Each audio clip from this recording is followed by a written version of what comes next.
Hey guys, welcome back to Priya Sura's hut. இன்றைக்கி night டின்னருக்கு Kumbakonam Thanjavur special Kadapa தாங்க செஞ்சுருந்தேன். பாசிப்பருப்பு உருளைக்கிழங்கு வச்சு பண்ணுறது. டிஃபன் இட்லி, தோசை, சப்பாத்தி எல்லாத்துக்குமே சூப்பராக இருக்கும். அதுக்கு நான் ஒரு கைப்பிடி அளவு பாசிப்பருப்பு, ஒரு உருளைக்கிழங்கு நல்லா வாஷ் பண்ணி எடுத்திருக்கேன். அதோட கல்லுப்பு, மஞ்சள் சேர்த்து 5லேருந்து 6 விசில் விட்டு எடுத்துக்கலாம்.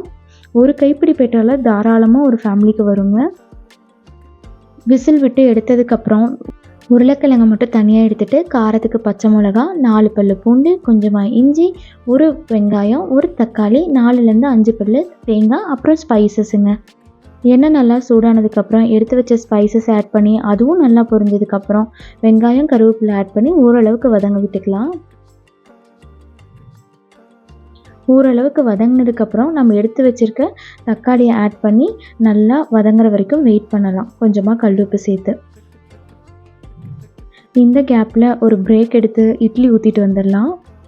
ஆக்சுவலாக ஒரு சில வீட்டில் ஆம்பளைங்க சமைக்கிறாங்கன்னா, என்ன உங்கள் வீட்டில் ஆம்பளை சமைக்கிறாங்களா, ஆம்பளைங்கள சமைக்க வைக்கிறீங்களான்னு கேட்பாங்க. யார் சொன்னால் ஏன் அவங்க சமைக்கக்கூடாதா? லைஃப் பார்ட்னர்னு நாம் அவங்க கஷ்ட நஷ்டத்தில் பங்கேற்றுக்கிறப்போ நம்மளுக்கு இந்த மாதிரி சின்ன சின்ன உதவி பண்ணுறதுல என்னங்க தப்பு இருக்குது?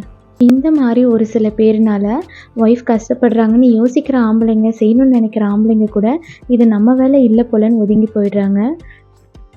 இந்த கேப்பில் எடுத்து வச்சுருக்க தேங்காய், பச்சை மிளகா, இஞ்சி, பூண்டு, அதோட கொஞ்சமாக பொட்டுக்கடலை, 1 டீஸ்பூன் சோம்பு, 1 டீஸ்பூன் கசகசா இதெல்லாம் சேர்த்து நல்லா ஃபைன் பேஸ்ட்டாக அரைச்சிக்கலாம்.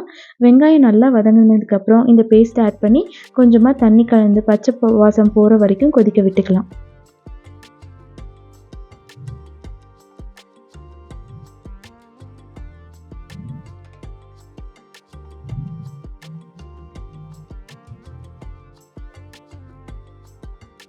ஓரளவுக்கு பச்சை வாசம் போனதுக்கப்புறம் நம்ம எடுத்து வச்சுருக்க பருப்பை ஃபஸ்ட்டு ஆட் பண்ணிக்கலாம். பருப்பை ஆட் பண்ணி நல்லா கலந்து ஒரு கொதி வர வரைக்கும் வெயிட் பண்ணலாம்.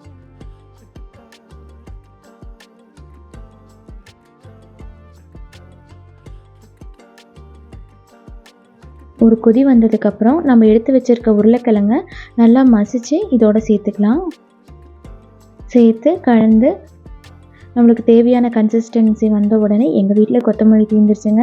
கொத்தமல்லி, கருவேப்பிலை சேர்த்து மூடிட்டோம்னா அவ்வளோதாங்க, ரெடி. அதுக்கப்புறம் சுட சுட இட்லி எடுக்க வேண்டியது தான்.